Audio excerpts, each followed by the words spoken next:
First, live, local. This is Fox 12 Now. And hello, everyone. Welcome to Fox 12 Now. I'm Greg Nibbler. As always, appreciate you joining us here today. We are streaming live on our social media channels, on our apps, and of course, on our website. We get to have some great conversations as part of this show. And right now, we're going to have one of those. This is something I've been really looking forward to. We're going to talk about robotics, but not just robotics, robotics competitions, robotics programs, robotics for K-12 students around Oregon. And we have two very much experts in this joining us right now. We have Beth Hutchins from OROP, and I'm going to let you explain that here in just a second. And we also have Megan, who is a student who is competing in these programs, participating in them, and we're going to hear all of Megan's side of things as well. But I think to start off, Beth, maybe you could give us a backdrop and an understanding of the organization as a whole and what it is that we're actually discussing here today. Cool. So we are, and there's a bunch of, we call it gibberish. So when we talk gibberish, then you stop us. So we're OROP. That's the Oregon Robotics Tournament and Outreach Program. We are the local delivery partner for a global community called First Inspires, and they are for inspiration and recognition of science and technology. And their goal has been to shift the culture around how we view science and technology and engineering. And OROP then is the organization that works with hundreds of volunteers in Oregon to put on events to which our teams come and bring their robots and everything else they've been working on. 4 different programs, grades 2 through 12, from little robots, sort of Lego robotics that you put together the way you might expect, to mid-size robots in a program called First Tech Challenge, and then the 120-pound robots that play on a basketball field. And wow, that's the program that Megan is part of. 120-pound robots that you're working with. Megan, how does that work? So every team basically in January, they get a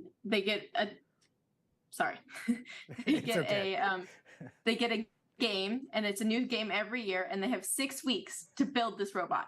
And from scratch, you have to fund all the materials yourself. You have to design it, you have to build it, you have to program it, you have to do all of that by yourself completely as high school students. And yeah, they're super big. They're 120 pounds. They could easily knock any high schooler out. So yeah. Yeah, they could knock anybody out at that point. Yeah, how long definitely. Have you been, what made you interested in robotics to begin with? So basically my friend, she was on the team and she was like, hey, you should come. And I was like, sure, I have no idea what I'm doing. But she was like, that's okay. You don't need to know anything. And I was like, cool. And I showed up and they taught me everything I need to know. And now I'm a senior and I'm the captain, one of the 3 captains of my high school's team. Yeah. Congratulations. So Beth, talking about these programs, these are all over the place, right? All over the state of Oregon. Can you tell us about that part of it? Yeah, so we run events in all corners of the state, and we have teams everywhere. We try and bring our events to wherever the teams are. We have a amazing crew of volunteers all around the state who believe in this particular program. So we have maybe 100 volunteers at any given event, and they're working in their local communities to convince educators and parents to step up and coach a team. And then they're coming out with enthusiasm. Sometimes they are industry experts, sometimes they are educators. They come out to the tournaments, they make it happen. Sometimes they are a judge on a judging panel where teams get to bring their work and show what they've been doing. The program is very much more than robots. So there's business, marketing, a lot of leadership development. You just heard from Megan that she's now co-captain of her team, coming from, I don't know, maybe 9th grade or 10th grade, where maybe you never thought that you would be involved with robots. Oh, definitely not. Definitely not. Right. And so these teams, especially the program that Megan's in, the teams can be quite large, and they organize themselves with small businesses. And because they know that they have, imagine having a staff that turns over every 3 years, right? So they have to come up with methods to transfer knowledge from one generation of students to the next. And they do an amazing job at it. So leadership development, communication skills, conflict resolution, because you have 25, 30 people on a team. They all have different ideas about what the robot should do, how it should be built, priorities for the competition. It's just an amazing way for students to have a real project-based learning opportunity in all the ways that educators know project-based learning just brings out the best for students. And this program is built on that principle. I mean, that's so incredibly multifaceted of what they're learning on that. You're right. That's so much more than actually what I thought, just as a peripheral kind of view on it. Well, for these competitions themselves, I guess, or not necessarily competitions. We'll get to that part. But let's talk about the educational side. So why do you think it's important that robotics is kind of the focal point for all these other things that filter up to that as well? So I'm going to address that, and then Megan, I want you to jump in. So what I know is that adults are not always the most interesting to young people until I'm working with a robot. And so the robot is one of the ways that we can build relationships with students. And if you talk to teachers and educators right now, after the 3 years, 4 years that we've been in, having an entry point, a common shared interest, or something that is at least intriguing and lets you build a relationship, that is where it starts. Megan. Yeah, I definitely think that education-wise, it's like, especially for like little kids who are in elementary school who are doing FLL, it's like the kids, they're interested in robotics, and they show up because they were interested in robotics, and through that you can teach them a lot more things, because at the end of the day they're getting to build a robot, they're getting to build Legos, all of that thing. So it actually keeps them more engaged, and you can teach them things through ways that they're interested in actually learning them.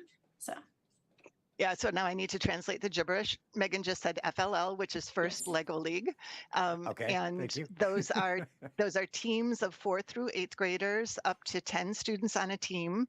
They will also, their challenge, every year there's a new challenge.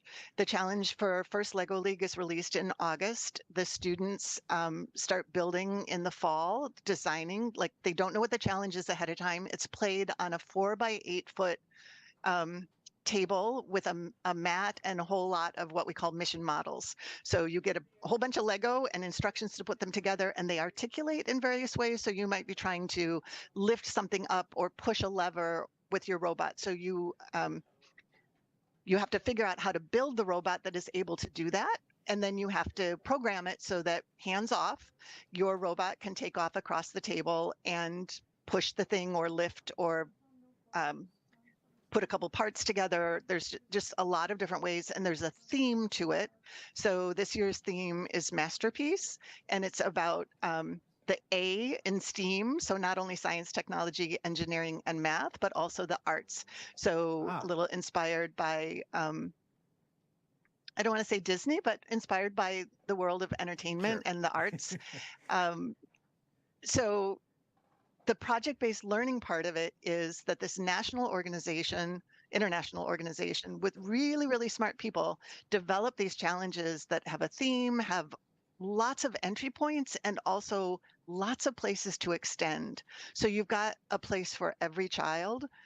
And then there's the mechanical part, there's the programming part, there's the communications part, there's the organizing part, the time management, the strategy around the game. There are just so many places where students can enter and find out what their brains are good at. That's amazing. I mean, like I mentioned before, so multifaceted, so many different ways to be involved and to find your own skill set. And I know that you sent in, to give everybody kind of an example here too. I know that we have this. I wonder if you could tell us what we're taking a look at here.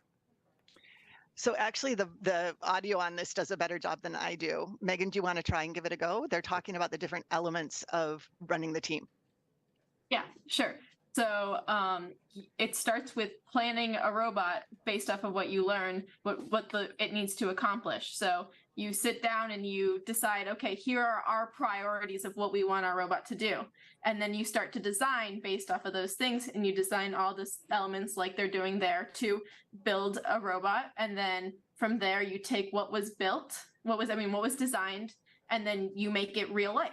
You, through whatever tools your team has, you build it, and then you wire it, and then you program it, and then ideally, if everything works out right, which most of the time it doesn't, it should work.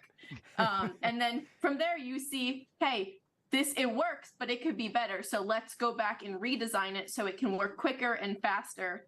And oh, hey, this is going to break if we do it another time. We need to redesign it so it can stay in place and withstand a competition, because competitions are super like, they're right on each other. You're not, it's not battle bots. You're technically not supposed to be doing harm to other teams, but it does happen. So you need to make sure that your robot's strong enough to withstand that.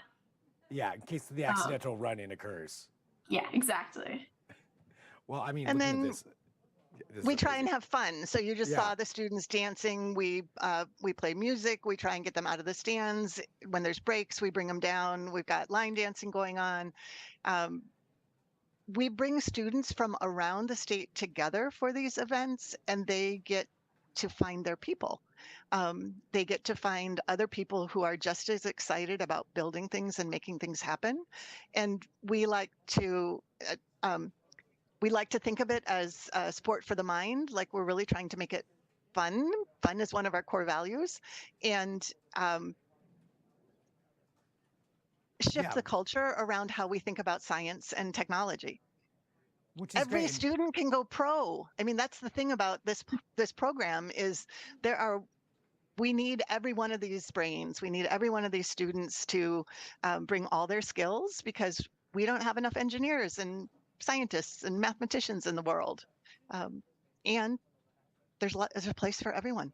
Right. And I mean, and as you mentioned, we need people to be able to do all of this stuff. I mean, it's not like, and even just focusing on the robotics side of it, let alone all the other skill sets that you mentioned that can come into this too, whether it's business management or marketing and all that's needed as well. But robotics is a completely growing field that we're gonna need more and more and more and more smart people like Megan, to step in there and work on those. And Megan, I wanted to ask you, for you going to these competitions and meeting people from other schools and other students in other regions or wherever it is, what's that like for you going into that competition? How does it feel for you meeting other people like that? It's actually super exciting. So even just like people who live in the Portland area, meeting new people we all have the same interests, and even going to the World Championship, which was in Houston last year, and like meeting people from like Turkey and talking about the shared interest is like super cool. And it's super exciting because everyone there is there for the same reason, and everyone is super excited. Like, I have never seen this many teenagers excited about one thing at one time before. It's super cool. Yeah. Megan, help me. Is there something like 20,000 students in Houston? Is that the right number? Something like that, because there are like 600 to 800 teams, and they have however many people. Right. Our team brought like 50 people to Worlds last year. So wow. Yeah, there's a lot of people. Yeah. But everybody has that one common kind of language when it comes to what you're doing there, what you're working on, what you're building. Yeah, so you can talk to somebody from Turkey, and even if there's any other kind of barriers, that is one way that you can actually communicate and understand exactly what's going on. That's pretty cool. Yeah, I got to see Megan on Saturday. We held an event sponsored with Portland State University and their engineering school. We call it First Fair. We had 250 students come out and attend a day of workshops. There were 50-ish different workshops that were presented. I would say about half of them by students and half by adults. And it's part of the way that people who are new to robotics can then show up with no knowledge, leave that day excited, and go back to their teams, and then find a place, find a home for their energy.